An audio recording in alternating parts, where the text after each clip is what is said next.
Hello everyone and good morning. तो आज की इस वीडियो में हम पढ़ने वाले हैं क्लास 10 का चैप्टर जो आपके अनडिवाइडेड फैमिली वाला चल रहा है। क्या है chapter? Sole proprietorship and Hindu undivided family business. Okay, तो ये हम लोग चैप्टर करने वाले हैं और ये इसका पार्ट सेकंड वीडियो है।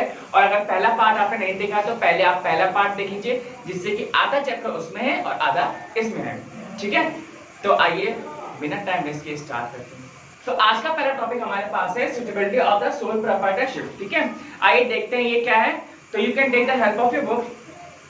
It is written the sole proprietorship has several advantages and disadvantages according to the William the one man control is the best in the world if that man is the big enough to manage everything. Okay, तो इसका मतलब ये है कि यहाँ पे हम लोग बात कर रहे हैं if that man is the big enough.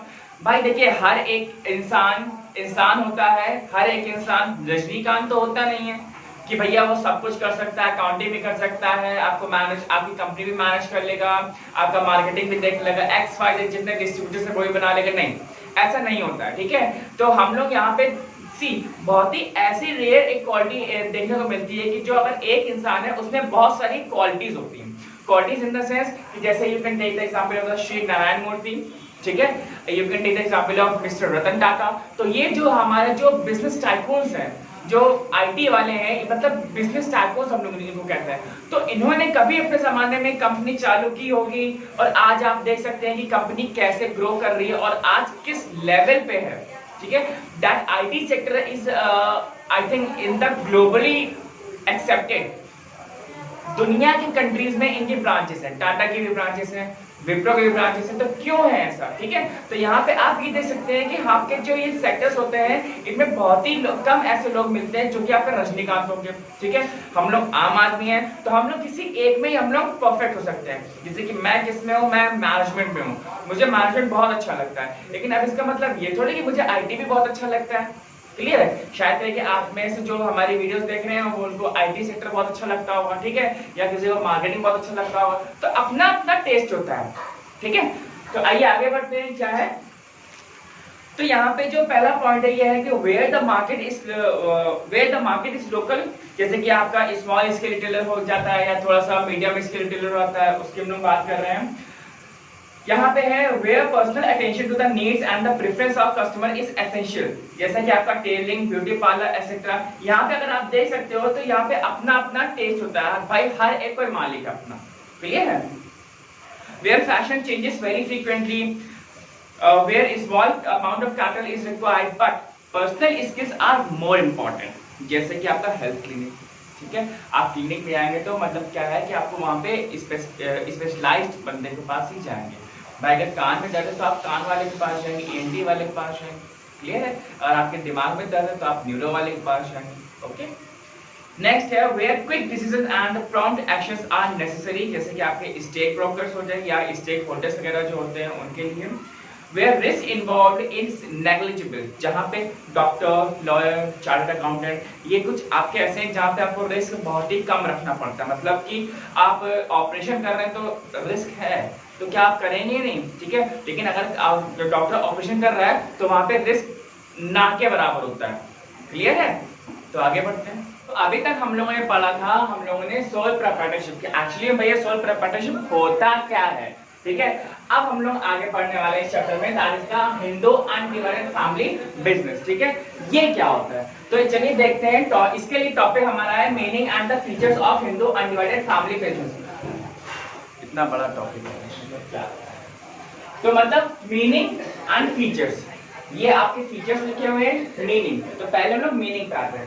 Actually meaning क्या होता है? अगर हिंदू अनडिवाइडेड फैमिली बिजनेस को अगर आप लोग देखें तो मोटा मोटा जो हम लोग जो पहले से पढ़ते हुए आ रहे हैं, या जो हमको घर में अगल बगल के लोग, अगल बगल लोगों से होगा, जो घर में जो लोगों से जो पता चला है कि भैया जो हमारे जो फादर होते हैं, ग्रेट ग्रैंडफादर होते हैं, ग्रेट ग्रेट ग्रेट ग्रैंडफादर होते हैं, तो हम लोग का जो बिजनेस होता है वो हमारा एक जनरेशन बाय जनरेशन चलता रहता है। ठीक है, so the meaning is that कि जो भी हमारा जो बिजनेस होता है वो जितने भी मेल मेंबर्स होते हैं they are the partner in that business. ठीक है, और उन सबका जो एक जो मेन होंगे, जो हमने कहा ना ग्रेट ग्रेट ग्रेट ग्रैंडफादर हो गए, सॉरी ग्रेट ग्रैंडफादर जो होते हैं तो वो हमारे एक मेन होते हैं। तो हमारे इसमें 3 जनरेशन चलती हैं, एक फादर, एक ग्रैंडफादर और एक आप, ठीक है।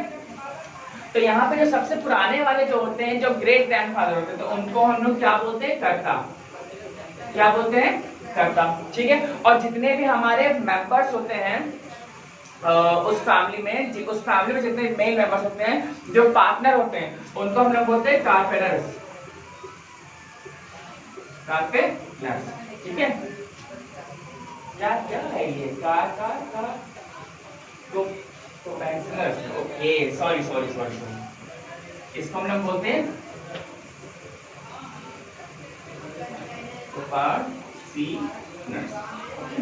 तो जितने भी फैमिली मेंबर्स होते हैं, सारे जो मेल मेंबर्स होते हैं, जो मतलब मालिक होते हैं इसके, ये होते हैं, और जो मेन हेड होता है वो हमारा, उसको हम लोग कर्ता बोलते हैं, ठीक है। तो ये हो गया हमारा ऐसा सिस्टम। तो यहाँ पे मीनिंग कहने का मतलब ही यही है कि जैसे हम लोग, और ये हमारा हिंदू जो एक्ट है उसके अकॉर्डिंग ही है कि 3 जनरेशन तक हम लोग इसको अप्लाई कर सकते हैं। और फिर हमारी फैमिली में जितने भी मेल मेंबर्स होते हैं उसमें हमारे भी पार्टनर होते हैं, ठीक है, हर कोई होता है। और even the minor is also a full fleshed member, ठीक है, वो भी उसके पास ही पूरा मालिकाना हक होता है। तो इसका मतलब क्या हुआ कि हिंदू अंडर मतलब क्या हो गया कि भैया जो भी फैमिली है वो हमारे दादा, जो परदादा हैं, फिर आपके पिताजी, तो वो बिजनेस चलता ही रहेगा, ठीक है। It is a never ending process until and unless, जब तक कि उस फैमिली का एक भी जो मालिक है वो जिंदा है। क्लियर है, मीनिंग समझ में आया कि हिंदू अनडिवाइडेड फैमिली बिजनेस का मतलब क्या है कि वहां पे एक ही बिजनेस चल रहा है और उसमें हम लोग बहुत सारे पार्टनर्स हैं। क्लियर है। अब आइए आते हैं, बात करते हैं फीचर्स पे। तो फीचर्स क्या क्या है इसके, मेंबरशिप है, management, liability, right to account and the dissolution. तो सबसे पहले हम लोग बात करते हैं किसकी, मेंबरशिप की। तो मेंबर्स हमने पहले बता दिया, मेंबर्स कौन कौन होते हैं, जितने भी फैमिली में जो मेंबर्स होंगे, जितने भी मेल मेंबर्स होते हैं, they are the member of that company और द बिजनेस, ठीक है। उस बिजनेस में हमारे को मेंबर होंगे ही होंगे, चाहे वो आपका माइनर ही क्यों ना हो। क्लियर है, ठीक है। मैनेजमेंट क्या होता है, अब भैया इतने लोग जो मैनेजमेंट मतलब इतने लोग जो मेंबर हैं, तो उस कंपनी का या उस बिजनेस का मैनेजमेंट कौन देखेगा। तो उस जो बिजनेस होता है उसका मैनेजमेंट जो होता है किसके पास होता है, कर्ता के पास, ठीक है। कर्ता के पास ही is having a lot of liabilities, मतलब जैसे हमने कहा ना कि अगर आपके पास लायबिलिटी हम पूछे कि भैया इसकी लायबिलिटी क्या, उसकी लायबिलिटी क्या है, तो मेक श्योर दैट कि जो कर्ता होता है, मतलब जो हेड ऑफ दैट बिजनेस होता है, हेड की बात कर रहे हैं, ठीक है। तो हेड जो होता है उस बिजनेस का, ही is having a unlimited liability, उसके पास बहुत सारे काम होते हैं, मतलब ये मैनेज करना, वो मैनेज करना, यहाँ से ये डिस्ट्रीब्यूटर तैयार करना, ये करना, वो करना, मतलब एक्स वाई जेड इतने सारे काम होते हैं कि हम क्या होता है। लेकिन जितने भी आपके कोपार्टनर्स होते हैं, इनके पास एक लिमिटेड लायबिलिटी है, मतलब कि हर एक को एक एक डिपार्टमेंट दे दिया जाता है कि भैया आप मार्केटिंग देखिए, या सिर्फ आपको डिस्ट्रीब्यूटर्स ही देखने की, ये डिस्ट्रीब्यूटर काम कर रहा है सही से कि नहीं कर रहा है, ठीक है। तो हर एक के पास अपने अपने काम होते हैं, लेकिन जो कर्ता होता है ये एक्चुअली में ये मेन होता है। क्लियर है। नेक्स्ट हम लोग आते हैं लायबिलिटी में। Okay, liability, as I told you that the karta is at the head of that business is having a very huge and a very good amount of liability, that you can say the unlimited liability, ठीक है। कि वो बहुत उसके पास काम होता है, बहुत उसके पास काम होता है, और मतलब कि उसकी वो अपने शॉप में या अपने बिजनेस में इतना काम करना चाहता है, वो चाहता है कि उसका बिजनेस जो है वो ग्रो करे, ठीक है। That should take a J curve, J curve मतलब क्या होता है, जे मतलब ऐसा, ये कर्व मतलब कि ग्रो करता रहे, बढ़ता रहे। क्लियर है, ये हो गया लायबिलिटी। अब यहाँ पे क्या, right to account. Right to account मतलब क्या होता है कि आपके उस बिजनेस का अकाउंट्स क्या कह रहा है, क्या उसकी लैंग्वेज है, कि भैया ऐसा तो नहीं सब लोग अपना अपना हिस्सा मान लेंगे, नहीं, ऐसा कुछ भी नहीं होता है। जो इसका जो अकाउंट का जितना भी एक्सेस होता है वो किसके पास था, कर्ता के पास। भाई जो मेन हेड होता है, भाई जो मेन घर का मुखिया होता है, आपके दादाजी, तो दादाजी के पास क्या होता है, उस पूरे घर का एक्सेस होता है।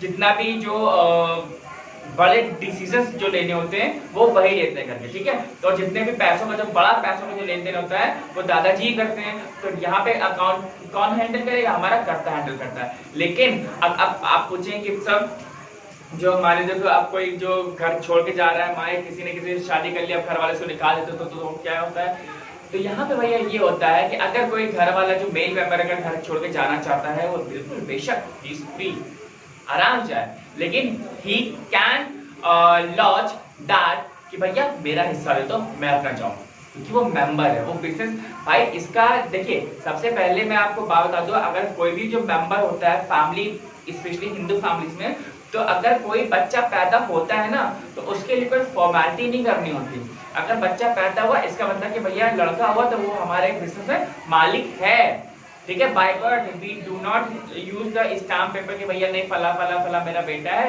और ये मेरा मालिक है, नहीं। आपके पास भी होगा, आप लोगों में से बहुत सारे पेरेंट्स बिजनेस हो गए होंगे, तो आपने में से कभी कोई ऐसी फॉर्मेलिटी नहीं की है, ठीक है। तो जो भाई माइनर होगा और चाहे वो आपका एडल्ट, अगर वो उसको छोड़ रहा है, उस फैमिली को छोड़ रहा है, तो वो अपना हिस्सा बेशक लेकर के वहां से जा सकता है, वो उसका हक है, he has to take. Clear है? नेक्स्ट आते हैं हम लोग डिसोल्यूशन। ओके, डिसोल्यूशन मतलब क्या होता है? बिजनेस बंद होना, खत्म होना, या अपने एक पीक, मतलब उसका एक पीक पॉइंट था, अब उसको कोई संभालने वाला नहीं है, वो डिक्लाइन कर गया तो खत्म हो गया। तो उस फैमिली में जितने भी जो हमारे मेंबर्स हैं, जब तक कि वो उसका एक भी मेंबर अगर जिंदा होगा, वो बिजनेस बंद नहीं होगा, ठीक है। अगर उसको संभालने वाला कोई नहीं है, उसको अकाउंट देखने वाला कोई भी नहीं है, उसको मैनेज करने वाला कोई भी नहीं है, तो ultimately there is the decline of the every business and the every company, ठीक है। तो हर एक बिजनेस का अगर कोई देखने वाला नहीं होता है, अगर कोई उसके ऊपर अथॉरिटी ही नहीं होती है किसी के ऊपर, ठीक है, तो क्या होगा? वो बिजनेस बंद हो जाएगा अपने आप। क्लियर है? आई होप कि मुझे मतलब जो भी मैंने समझाया है वो आपको समझ में आया होगा, और there was a meaning and the features of that Hindu and family. और अगर कोई भी दिक्कत है तो प्लीज आप थोड़ा सा कमेंट भी कर सकते हैं, पूछ भी सकते हैं, और अगर वीडियो अच्छी लग रही हो तो लाइक भी कर सकते हैं, ठीक है। आगे बढ़ते हैं। नेक्स्ट पॉइंट है हमारे पास merits of Hindu and divided family, ठीक है। अभी तक हम लोगों ने मीनिंग पढ़ा था, फीचर्स पढ़े थे, अब आते हैं मेरिट्स पे। क्या क्या मेरिट्स है, क्या डिमेरिट्स है। अगला पॉइंट हमारे पास डिमेरिट्स होने वाला है, तो आइए देखते हैं मेरिट्स क्या क्या है। सबसे पहला हमारा is of formation. Okay, there is no legal formality is required just the formation of the Hindu family business, ठीक है। हमें कोई भी अगर बिजनेस बनाना है तो हमें उसके लिए कोई भी लीगल फॉर्मेलिटी नहीं करनी होती, बस मन किया, उसकी थोड़ी सी प्लानिंग की और हमने जाकर के अपना काम डाल दिया महीने भर बाद, ठीक है। तो हमें इतना भी कोई मतलब लीगल फॉर्मेलिटीज नहीं होती हैं, और हमें काम स्टार्ट करना बहुत आसान होता है। क्लियर है? पहला पॉइंट। नेक्स्ट है freedom of action. He or she is having a freedom of action, mainly he होता है, ठीक है। तो एक्शन हमारा क्या होता है? जो मेजर जो एक्शंस होते हैं that is being centralise to the karta, ठीक है। जो मेन हेड होता है उसके पास जो एक्शंस होते हैं वो सेंट्रलाइज होते हैं। नेक्स्ट हमारे पास पर्सनल कांटेक्ट, ठीक है। पर्सनल कांटेक्ट जैसे कि आप लोग जानते हैं कि हर एक फैमिली के लिए जो बिजनेस होता है that is being dependent on the personal contacts. भैया वो उसके कांटेक्ट्स इतने ज्यादा अच्छे होते हैं कि वो अपने बिजनेस को ग्रो कर सकता है, और वो एक शहर से दूसरे शहर या एक स्टेट से दूसरे स्टेट तक वो फैला सकता है, ठीक है। जितने उसके कांटेक्ट्स अच्छे होंगे और उसका जो लिंक होगा वो ये अच्छा होगा, उसके डिस्ट्रीब्यूटर्स अच्छे होंगे, तो उसका अल्टीमेटली जो प्रॉफिट जो मोटिव होगा वो भी बहुत अच्छा होगा। क्लियर है? नेक्स्ट हमारे पास सीक्रेसी। ओके, सीक्रेसी मतलब ये होता है कि कुछ ना कुछ उस बिजनेस में ऐसे कुछ पॉइंट्स होते हैं या ऐसे कुछ सीक्रेट्स होते हैं जो कि वो बिजनेस को जो डिस्क्लोज नहीं किए जाते हैं। स्पेशली जो सीक्रेट्स होते हैं वो आपके कर्ता जो हेड होता है उसके पास होते हैं, और मेनली जो मेंबर्स होते हैं उनके पास नहीं होते। क्यों? क्योंकि उन कर्ता के पास अनलिमिटेड लायबिलिटीज होती है, लायबिलिटीज उनके पास बहुत है। आपके जो मेंबर्स हैं उनके पास उतनी लायबिलिटीज नहीं होती, उनके पास लिमिटेड लायबिलिटी होती है, ठीक है। तो सीक्रेसी का मतलब ये होता है कि हमें अपने काम को थोड़ा सा सीक्रेट बना कर रखना चाहिए और काम करना चाहिए, जिससे कि हमारा जो कंपटीशन है वो सामने क्रिएट ना हो सके और हमारा काम एफिशिएंटली हो सके। क्लियर है? नेक्स्ट हम लोग आते हैं limited liability. Okay, limited liability as I told you the karta is having a unlimited liability and the members of it family are having the limited liability, because karta के ऊपर बहुत बोझ होता है, भैया वो हेड है, ठीक है। और आपका लिमिटेड लायबिलिटी किस में आता है? वो आपके जितने भी आपके जो मेंबर्स होते हैं उस फैमिली में उनके पास लिमिटेड लायबिलिटी होती है। क्लियर? बहुत ही इजी है, शॉर्ट है। क्वांटिटी। ओके, क्वांटिटी क्या होता है कि भैया जैसे कि हमने बात की थी कि जितने भी मेल मेंबर्स अगर हमारे जिंदा रहेंगे, जितने लंबे समय तक जिंदा रहेंगे, तो उस फैमिली में वो बिजनेस हमारा चलता ही रहेगा। भाई दादा थे, दादा के बाद पिताजी आए, पिता के बाद हम लोग आए, फिर हम लोग आप लोग के बाद शायद जो आपकी जो आगे जनरेशन है वो चलाएगी, उसके आगे की जनरेशन है वो उसको चलाएगी। तो मतलब ये जो काम है वो चल रहा है, ठीक है, कंटिन्यूअस प्रोसेस में है अनटिल एंड अनलेस कि जब तक उसका एक भी इंसान ना रहे, ठीक है, उसको कोई कंट्रोल करने वाला ना हो, तब जाके वो डिक्लाइन कर जाएगा। क्लियर है? That was the quantity.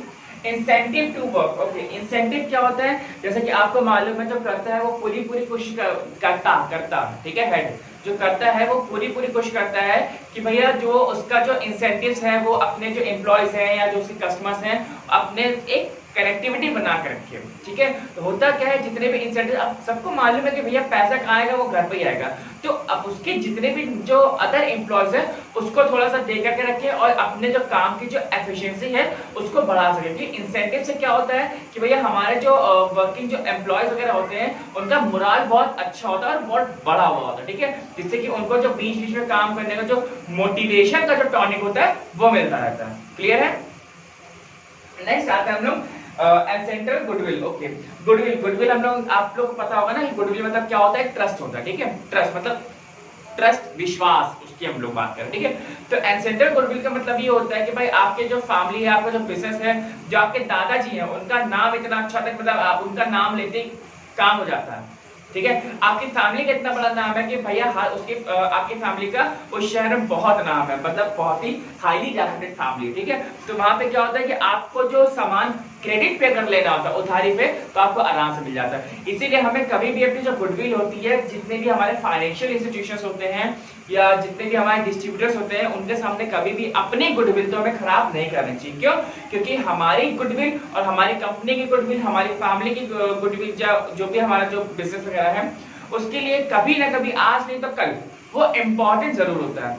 भगवान न करे कि किसी का फाइनेंशियल कंडीशन खराब हो जाए तो एटलीस्ट कम से कम आपको गुडविल पे सामान तो मिल पाएगा, क्रेडिट पे सामान तो देगा अगला, ठीक है। तो इसीलिए हम लोग ये सब रखते हैं, ठीक है। तो आई होप कि आपको जितने भी मेरिट्स है वो आपको समझ में आए होंगे, ठीक है। तो आइए नेक्स्ट टॉपिक हमारे पास डिमेरिट्स। अगला पॉइंट है हमारे पास demerits of Hindu undivided family business, ठीक है। अब मेरिट्स हम लोगों ने पढ़ लिया, क्या क्या था, मीनिंग भी हमें क्लियर है, फीचर्स भी हमें क्लियर है। अब आते हैं डिमेरिट्स। भैया क्या क्या कॉन्फ्लिक्ट्स हो सकते हैं, क्या क्या अच्छी बातें नहीं है, जो कौन से इसमें, ठीक है। तो आइए देखते हैं। सबसे पहले हमारे पास limited capital. Okay, limited capital का मतलब ये है कि भैया आपके पास एक लिमिटेड कैपिटल है, एक फिक्स्ड अमाउंट ऑफ कैपिटल है, ठीक है, और आप उतना ही यूज कर सकते हैं जितना कि आपके पास है, आप एक्स्ट्रा कुछ नहीं ले सकते हैं, ठीक। आपके भैया जितनी भी प्रॉपर्टी है आप वो यूज कर सकते हैं, लेकिन आपके पास आप एक्स्ट्रा ले ही नहीं सकते, किसी से भी ले सकते, ठीक है। So that is the major thing कि आपके पास एक लिमिटेड कैपिटल है, तो आप अपने बिजनेस को भी एक्सपैंड करने के बारे में सोचेंगे तो फिर कैपिटल के बारे में भी सोचना पड़ेगा, ठीक है। तो यहाँ पे इस कैपिटल की वजह से कभी कभी ऐसा भी होता है कि हम लोग बिजनेस को एक्सपैंड नहीं भी कर पाते हैं। क्लियर? Unlimited liability. ओके, जैसा कि आपको मालूम है जो हमारा जो मेन हेड होता है वो कौन होता है? कर्ता, दैट इज द अथॉरिटी, आपके ग्रेट ग्रैंडफादर। तो उनके पास तो बहुत सारे अनलिमिटेड लायबिलिटी हैं, बहुत सारे काम होते हैं करने के लिए, लेकिन जितने मेंबर्स हैं उनके पास एक लिमिटेड काम होता है। लेकिन अगर हम लोग मेन की बात करें तो जो मेन ही होता है उसके पास, हमारे पास इतने अनलिमिटेड लायबिलिटीज होती है कि he sometimes he get confuse कि भैया ये काम करें कि ये काम करें, या कभी कभी जल्दीबाजी में काम भी गलत कर देता है, ठीक है, just because of that unlimited liability. Clear है? हमारे पास लिमिटेड मैनेजरियल एबिलिटी। ओके, यहाँ पे एबिलिटी का, मैनेजरियल एबिलिटी मतलब ये है कि जो करता है, जो हेड है, वो नॉर्मल सी बात है, रजनीकांत नहीं हो सकता कि सब चीज परफेक्ट, ठीक है। तो he need to be hire some specialized person for that work. जैसे कि आपका अकाउंटेंट हो गया, आपका मार्केटिंग का लड़का हो गया, या आईटी का हो गया, तो मतलब इन चीजों में उसको करना पड़ता है। लेकिन जहाँ पे जब ये चीजें नहीं होती हैं, आपका फैमिली बिजनेस है, तो हम लोग इन लोगों को हायर नहीं करते, तो घर से ही काम चल रहा है, तो भैया चल ही रहा है। तो यहाँ पे ये एक हमारा कौन से, एक मेजर कौन से है, ठीक है।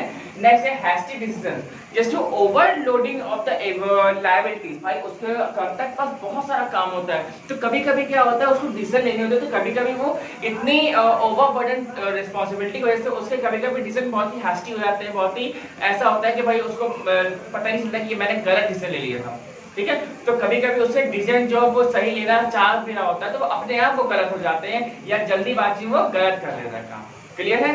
ये चार आपको क्लियर हो गया, और अगर नहीं क्लियर तो प्लीज वीडियो को थोड़ा पीछे करके देख लो एक बार। क्लियर है?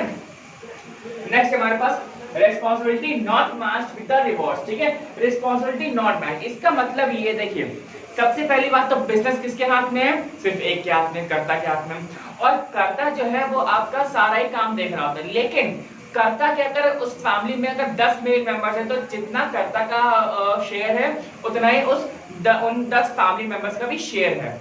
क्लियर है। अब जितना भी मान लीजिए जो प्रॉफिट होगा वो कर्ता को मिलेगा और इक्वली प्रॉफिट वो बाकी अदर 9 लोग को भी मिलेगा, मतलब जितने भी टोटल 10 लोग हैं प्रॉफिट उन्हीं में बटेगा, क्लियर, जितने भी फैमिली मेंबर्स हैं।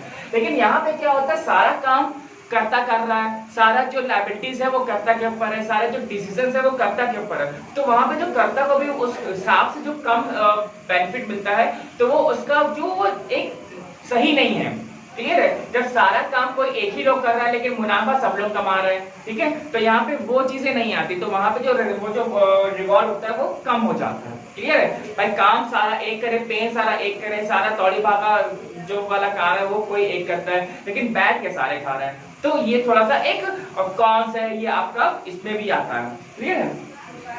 नेक्स्ट हमारे पास सोर्सेज ऑफ कॉन्फ्लिक्ट। हमारे कभी कभी ऐसा होता है कि सोर्सेज जो होते हैं कॉन्फ्लिक्ट भी हो सकते हैं, क्यों होता है, क्योंकि जैसा कि अभी हम लोगों ने उसको मेरिट से पढ़ा था कि एक सीक्रेसी हमें रखनी चाहिए, तो सीक्रेसी क्या होता है कि उस सीक्रेसी को रखने के लिए जो कर्ता होता है उसके पास सारे जो ट्रेड्स होते हैं, जितने भी ट्रेड जो डिस्ट्रीब्यूटर्स होते हैं वो उसके पास होते हैं, तो ऐसा लगता है कि भैया ये कर रहा है वो कर रहा है, तो इसी बीच में कभी कभी फैमिली में कॉन्फ्लिक्ट हो जाते हैं या बिजनेस में कॉन्फ्लिक्ट हो जाते हैं, तो जिससे कि बिजनेस हमारा आगे नहीं बढ़ सकता, तो ये that is the major source of that secrecy is the major source of conflict, ठीक है, कि कॉन्फ्लिक्ट अगर होगा तो फिर भाई प्रॉब्लम रहेगी। वैसे हमारे घर के वाले मेंबर है, अगर वही हम लोग उनकी रिस्पांसिबिलिटी जो वैसे भी कम है और अगर हम वो कॉन्फ्लिक्ट हो जाएंगे तो जो रिस्पांसिबिलिटी है उनके पास वो भी नहीं करेंगे, ठीक है।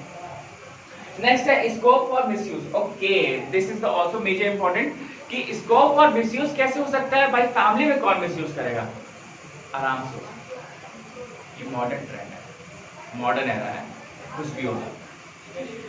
जैसा कि आपको मालूम है कर्ता कौन है, सिंगल हैंडेड पर्सन है, पूरा बिजनेस उसके हाथ में है, सारे ट्रेड्स और सारे लीक्स उसके हाथ में है, सारे डिस्ट्रीब्यूशन उसके हाथ में है, तो नॉर्मल सी बात क्या है कि उसके पास सारा एक्सेस है उस बिजनेस का, ठीक है, अब बिजनेस को वो वही चला रहा है, तो कभी कभी ऐसा हो सकता है इस इतने कॉन्फ्लिक्ट्स के बाद जब बिजनेस ही वही चला रहा है पूरा, तो क्या कर सकता है वो अपने पर्सनल गेन के लिए कुछ ना कुछ वो मिसयूज जरूर करेगा, शायद तो वो धोखे से सबका शेयर कम करके अपना शेयर बढ़ा ले, ठीक है, दैट कैन बी एनीथिंग, ठीक है। जो मिसयूज होता है हम लोग किसी तरीके से कर सकते हैं, चाहे वो फाइनेंशियल भी हो सकता है या आपके बिजनेस का वो शेयर भी हो सकता है, क्लियर है।